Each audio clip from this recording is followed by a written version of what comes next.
conference finals start today, and I just wanted to do a preview on it because I think these conference finals could end up being potentially one of the best conference finals of all time, if not the best conference finals of all time. That's how high I am on the conference finals this year. It's going to be spectacular.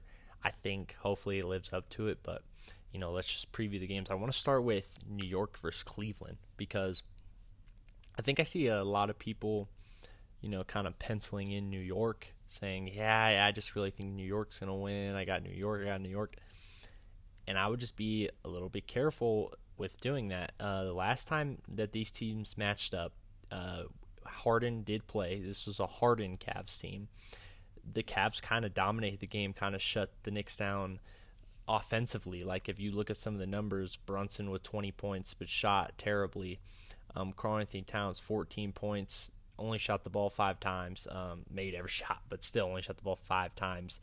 OG Anunoby had a really bad game. They scored 94 points. The Knicks scored 94 points. So the Cavs, they really had something defensively that caused problems for New York. Now New York's been playing on a whole nother level in these playoffs, and they were inconsistent in the regular season. So maybe you could appoint like just a bad night to them on this game for sure. But I also think maybe there's genuinely some matchup differences in them, because in the other matchups they had, now granted the Cavs didn't have James Harden in these matchups. One of them, Darius Garland, didn't play. One of them, Darius Garland, did play. But they were both really close. One was a 2-point game. One was like an 8-point game. New York did win both of them. But even without the James Harden acquisition, they were super competitive and really close. And then with James Harden, then they kind of dominated the game. And James Harden's a really, really big upgrade over Darius Garland. So I think people are sleeping on the Cavs a little bit too much. I think the Cavs have a legitimate and good shot to make the NBA Finals and beat New York. New York does have some things going for them. I mean, as of recently, they've been playing literally the best basketball they've played all year. They just won by 30 their last game. They have rest. I think they have the best player in the series in Jalen Brunson. Jalen Brunson's an absolute animal. You got guys that can guard James Harden, Donovan Mitchell, OG Anunoby, Mikal Bridges, even Josh Hart sometimes. The issue is like Cat's going to have a really good defensive series. Like they're just going to test him a lot. They're going to bring him in a lot of action. They're going to have him doing a lot defensively, and he has to stay engaged, not foul as much, and be really good. This is going to be an important series for Cat, 100%. But I mean, offensively, they've just looked so good as of recent. Obviously, like I said, being led by Jalen Brunson. You have OG Anunoby coming back. And when he was playing, he was looking absolutely fantastic. Karl-Anthony Towns has looked really good this entire playoffs. And then obviously you have Mikal, who's, can give you good things sometimes. Josh Hart, impactful player. Deuce McBride, Mitchell Robinson. Like, you got guys that can really play. And the way they're playing right now, yeah, I do understand why people are picking New York. And they're playing at an insane level where it's hard to go against them, because of just how hot they've been in the playoffs and how electric their offense can be. But at the same time, Cleveland, when they're playing at their best, I mean, you've just seen it in Game 7 versus Detroit, their offense is really hard to stop. They're super dynamic, and if defensively they show up, which they did multiple times in the Detroit series, multiple times in the Toronto series. Now, New York's a different type of offense than Toronto and Detroit, for sure. This is a whole new challenge, but like their offense is so good. If you get a good defensive game plan and defensive game from Cleveland, that could prevent, or that could cause a lot of challenges for the New York Knicks. At the same time, like, There is a world where New York just continues to be hot, and Cleveland's off and on, and New York wins this in 5 games, and it's a lot more disappointing than I imagined. But I think this could be 7-game series. If I was predicting it, I would pick it to go 7 games. I genuinely think these teams are this even, and they could both prevent challenges for one another. Maybe New York continues to just play super good, and then I look stupid for saying this, but I think this is going to go 7 games, and I would slightly lean the New York Knicks, but I would not be surprised whatsoever if Cleveland gets it done. And the fact Cleveland going to the NBA Finals would just feel so weird. Seeing James Harden in the NBA Finals, well, again, but for the first time in a long time. Donovan Mitchell for the first time ever. I mean, this is the first time he's been in the conference finals as well, so we'll see how Donovan Mitchell shows up. He was really off and on in that Detroit series, but you're also playing a really good defensive team in Detroit. New York's not the same defensive team as Detroit is. They got some defensive guys, but they don't have an Asar Thompson. You know what I'm saying? Jalen Duren's really good defensively, even though Jalen Duren didn't have a great series. But I think this will be super interesting. I'm super excited for it. Now, this game is on Tuesday, the Monday game today. This game, that series, I'm going to get into it, but I don't know. We'll see what happens. Maybe people in here think New York's going to steamroll them, and maybe I'm going to seem like an idiot, but I think that would be my prediction as of now. I would say Knicks in 7, but not confidently. I think Cleveland could 100% get this done, and that would not be a surprise to me whatsoever. Now, going to what could potentially be one of the best series ever, in my opinion, genuinely ever. The OKC Thunder versus San Antonio Spurs. So I was just defending Cleveland for their matchup in the regular season, how they kind of dominated the New York Knicks. San Antonio beat the Thunder 4 times in the regular season. So, by that same logic, I have to say San Antonio has a really good shot, and I think they do. I could see San Antonio winning this for sure. OKC is going to have J-Dub back. They are going to have Jalen Williams back. That is true. That is something that makes me want to lean OKC. But again, like when you have Wembanyama, and honestly, I think a lot of people are starting to realize like how ridiculous Wembanyama truly is. But defensively, like what he does is just, it's almost like hard to even like comprehend how valuable he is on the defensive end. And he might be the best player in the world. Honestly, he might be the best player in the world. But you could argue that this is number 1 versus number 2 best players in the world. Obviously, Jokic is in there too. But if you were telling me, yeah, this is for the best player in the world, this series, I can't say you're crazy for saying that. And both of them, I think, are going to have legitimately elite series. Victor Wembanyama, there's something he has against Chet Holmgren.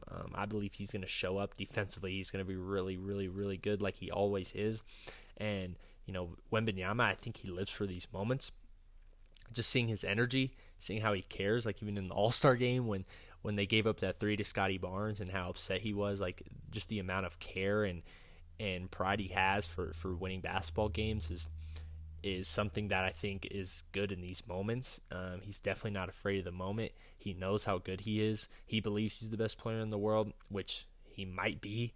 But then you have Shai Gilgeous-Alexander on the other side, a 2-time MVP now, a guy that he believes in himself more than anyone. How could you not? You're coming off a Finals MVP, an MVP in NBA Finals. Like, how could you not? And you haven't lost a playoff game yet. I don't know. How could you not believe in yourself with the utmost amount of belief? Like, so you have 2 guys that are going to lead their teams exceptionally well, and I think you could almost say they're going to be even. We'll see how it ends up playing out, but I could almost see it being even because like Wembanyama's defensive impact is going to be greater than Shai's, but Shai's offensive impact is probably going to be better than Wemby's, especially because OKC has some guys that could give Wemby some struggles offensively because they just got guys that are super physical, fly around, have great hands defensively. They have a lot of bodies. Like they could create some problems for the San Antonio Spurs. And another thing with the Spurs, all their guards are like De'Aaron, like kinda, but like Stephon Castle, Dylan Harper, they really want to get downhill and put a lot of rim pressure, and that's good.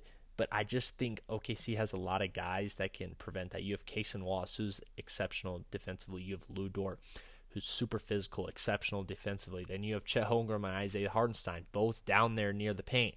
Shai Gilgeous-Alexander isn't no slouch defensively either. You have Alex Caruso that'll come in the game. A.J. Mitchell defensively isn't no slouch. So it's like, it's not going to be easy. It's not going to be like Minnesota where they can just get to the paint, get good shots. Like it's just not going to happen. It's going to be difficult for them. It's going to be 100% more difficult for them. They're going to have to shoot the ball well. Like Julian Champagnie, he's going to have a good series. Stephon Castle's going to have to shoot the ball like he did in Game 6 versus Minnesota. He's going to have to shoot the ball well 100%. De'Aaron Fox, he's going to have to step up. He's going to have to hit clutch shots. He's going to have to self-create and be able to and not shoot like 5 for 20 from the field. and he's going to have to hit his threes. Devin Vassell's going to have to come up big in this series. Dylan Harper, like, he's just not a three-point shooter, but he's also so crafty, like, I don't know. And they also don't need him necessarily to be spectacular. Like, he's a six-man, so he's damn good, but still, he's a six-man. They're going to have to knock down threes, but if San Antonio can shoot the ball really well in this series, man, then it's going to be tough for Oklahoma City because they're still going to constantly be attempting to get a lot of rim pressure, and then when those kickouts or them just like giving them some space to try to defend the drive better, like, and if they're knocking down threes, it's almost impossible to guard this team because then you always have to worry about Wembanyama. You can't let him even catch it near the basket because it's just he's so efficient there and he's so tall and he's so skilled that he's just going to make it if he gets it anywhere down there. So you have to make sure he doesn't get it. You have to be paying attention to him at all times, but also worrying about these guards driving, Stephon Castle driving over and over and over, not just giving him a bunch of free throws, not letting him get easy ducks. Dylan Harper, not letting him get downhill because he's so good at the rim. De'Aaron Fox, super fast. You can't let him get to the rim either.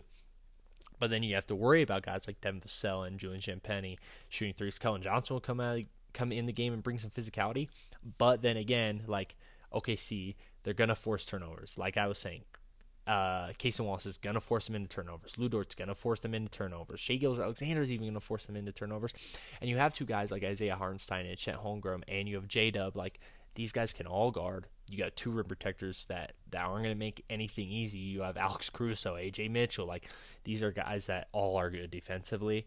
All going to create problems. They can run transition. San Antonio likes to run transition a lot too, so I think transition could be really interesting in this series, and it could be super valuable to whatever team is more efficient in transition and is just better in transition offense, because I think they'll both be able to get into transition decently, and that's something like San Antonio did exceptionally well versus Minnesota.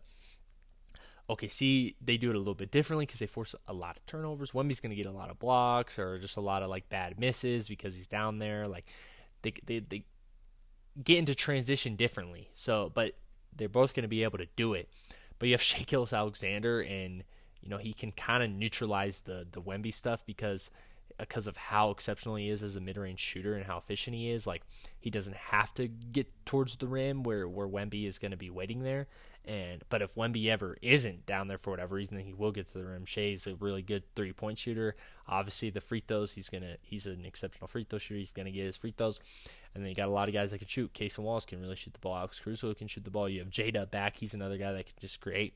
Maybe we won't have the greatest series versus Wembanyama. I feel like J-Dub might struggle a little bit, but then you have Chet Holmgren. He's really good. AJ Mitchell's been really, really good. Might struggle a little bit versus San Antonio. I can see him not having his best series, but offensively, OKC is really hard to stop as well. This is just, it's so even to me, and it's like it's hard for me to convince myself one way or the other. I don't know. I still like even decide. I'm gonna pick a winner right now because I just want to have my prediction documented before the series. But if OKC and Cleveland win, then I got my finals prediction right for before the playoffs. So that would be kind of cool. But I did just pick New York. I think like San Antonio's also really young. They haven't really showed it. They haven't really looked it. But maybe versus an OKC team, like I could see the youngness kind of showing up sometimes because OKC's going to create a lot of frustration. You're going to have to fight a lot of adversity versus them, be able to handle a lot of runs. It's just what they do. San Antonio did dominate during the regular season 3 times when they were healthy. It's tough. It's really tough. I'm picking 7 games once again, but I will say the Thunder last year, they showed in Game 7s. They were in Game 7s multiple times. In Game 7s, they handle business. Yeah, you have the Halliburton injury in one of them. Who knows what would have happened, but they still took care of business in that game versus Denver. They really took care of business in that game. So I trust OKC in Game 7, but I also trust Wembanyama in a Game 7. Like any important game like that, I always trust Wembanyama, but I think I trust the OKC roster more in a Game 7 in a must-win game. I think they might stay more steady and composed because they've already done this before, while San Antonio might have more highs and lows and then might not be able to stay steady, which is always good. for winning basketball games. So I think officially I am going to pick the Oklahoma City Thunder in 7. I'm picking both in 7. I'm extremely excited for this playoff series. I hope to be able to jump on here, honestly, after like every single game, depending on how good they are, and talk about it. That's the plan. We'll see what happens with life, but yeah, I'm super excited. Again, I truly believe this could be the best conference finals of my lifetime. And man, it's hard to even express how excited I am for these series, but yeah, that's going to do it. Deuce.